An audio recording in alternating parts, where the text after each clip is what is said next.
guest, Honorable Professor Rajiv Kumar, Member Secretary of AICTE, to share his words of wisdom. Please join me in welcoming him.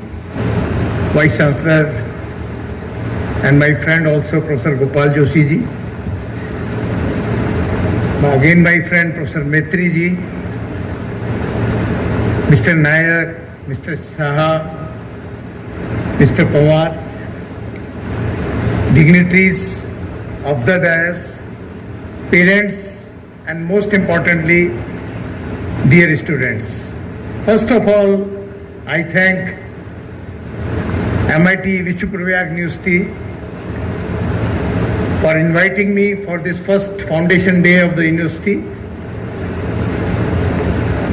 Thank you, Dr. Joshi, for giving this opportunity, for sharing what we are doing at AICTE. First of all, I would like to tell what is AICTE. AICTE is a regulatory body in the country who is regulating technical, management, education.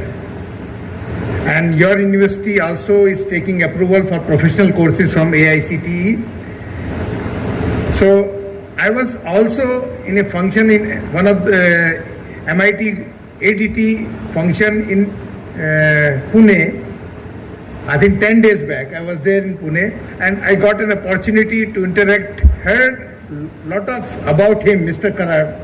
But it was my first interaction and it was first opportunity to interact with him. He is really a visionary person. His thinking is beyond what we can expect today even. He is thinking 100 years further. So he is a totally visionary person, and it was a great honor for me. He was with me for an hour. That hour was a important hour in my life. That's how I think it. Now, this group, MIT group, is not only providing education to the students. It is also providing education with values. That is the important thing, what I have seen in all these interactions and what I have heard in also from the pupil, that they are not compromising with the values. So this is the great thing. I think there are very few institutions, those who are imparting education with values. And you have seen in the video before this program how they are contributing, how they are taking the Indian tradition forward, how they are taking the flag of India as far as values and traditions are concerned. So this is the USP of this group. And you all are lucky that you are part of this group, you are part of this family now. That being a part of this family gives a great responsibility. It's an opportunity, and it gives great opportunity as well as responsibility to you, that you have to take this flag, you have to keep the values, what they are imparting to you. You have to demonstrate them in your professional and personal life as well. Now, as you know that Government of India announced the National Education Policy in 2020.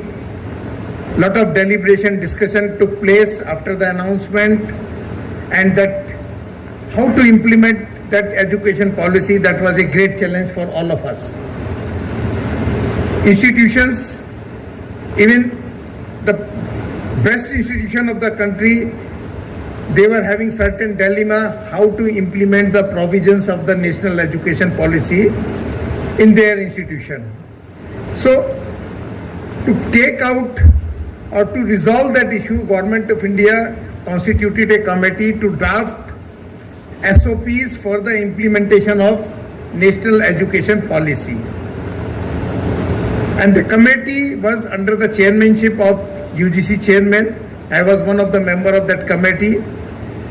That committee in turn constituted 3 committees. One was to frame SOPs for higher education, one was for skill education and the vocational education, and the third one was for the school education. I was lucky and I chaired the committee for higher education. We drafted SOPs for implementation of National Education Policy in the higher education institutions. I will request faculty members, policy makers of the university to please go through these SOPs. These SOPs, they have been notified by the UGC. They are on their website. Please go through these SOPs. All things, how you will facilitate entry exit, how you will count credits, how you will count the prior learning, all such things they have been incorporated in these SOPs. So please, and what are these SOPs and how you will count these skill courses? That was a big challenge. Now, lot of courses are being imparted by various edtech companies. How you will count the learning of these edtech companies towards their degree? All such provisions, they are there. But how to implement it? You have to move a step further. SOPs, provisions are given in these SOPs. But final thing is that our faculty members, our academic bodies, they have to work hard while implementing these SOPs or these provisions. One example I take, suppose some student or one student is coming from the vocational education to the normal education, mainstream education. How the transition from vocational to mainstream or mainstream to vocational can take place? This is the important thing where institutions and the faculty, they were struggling. We have given how to count this, how to channelize this movement from one form of education to the another form of education. This is part of the SOPs. And what type of credits can be counted? And as you know, that National Credit Framework has been announced by the Government of India, where all learnings, they have been defined at the levels. If we say that the 10th has been defined at the level 3 and the subsequent learning adds your level by 0.5 and the highest level is PhD, that is at the 8th. So if some graduate is coming out from 4-year program, that he is exiting at the level 6. So how to count credits at various levels, this is also given.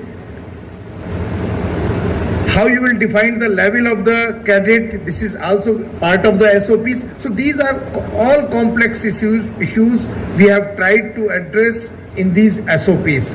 I know this institution, this university, they have the legacy. I have seen in other sister concerns of this university that they are doing, and these are some things which there are some provisions we have suggested in the SOPs, but they are not the unique and the only solution. You can devise your own solution also, innovative solutions to count the credits or to make the provisions of national education policy a reality. So all sort of flexibility is given in these SOPs. This is one thing only. When I was in one program, people are asking, we can count the credits or we can make implement the provisions of NEP only in this way. No, you can find out your own ways also, and you can share it with others. This is the time of collaboration and sharing the information. Best practices you can share with your sister concerns, with the institutions, nearby institutions also. And the ultimate aim is how we can make this NEP a success so that our students, our learners, they can take advantage. Whatever they are learning, it can be counted towards their degree. This is the main aim of this policy. I hope and I trust this university will make best use of these provisions, and in time to come, because it is only 1 year now, it's a very young university, we can expect very, very good result, because this university is in the best hands, best administrators, best academicians. They are the part of the governing council of this university. So I hope I can see the future of this university, and I again thank organizers and the management and the administrators of this university for giving me this opportunity to share my views, and I once again assure whatever help is required from the AICTE, whether schemes, there are schemes for the faculty, schemes for the students, and schemes for the institutions. You please apply. We are there to facilitate, to help you in all the way. Thank you very much. Namaskar. Jai Bharat.